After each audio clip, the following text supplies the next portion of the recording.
যে ছেলে দুটো দাঁড়িয়ে থাকতো প্রতিটি বাড়ির উঠোনের দুয়ার ঘেঁষে, মানুষের দুয়ারে দুয়ারে, আস্তে করে নরম ধীর গতির পায়ে, ধীরে ধীরে,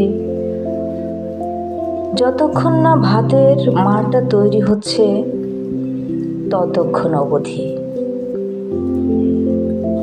দুই ভাই মিলে অসহায়ের মতো পুরনো জগ কিংবা পাতিল ভরে ভাতের মাড় জোগাড় করে নিত। হয়তো দু একদিন বলেছিল, আপনাদের বাড়ির ভাতের মাড় হবে, যদি ফেলে না দিয়ে আমাদেরকে দিতেন তাহলে হয়তো আমরা দুই ভাই খেয়ে বেঁচে থাকতাম। ভাতের মাড় খেতে খেতে দুই ভাইয়ের পেট দুটো ফুটবলের মতো হয়ে গিয়েছিল।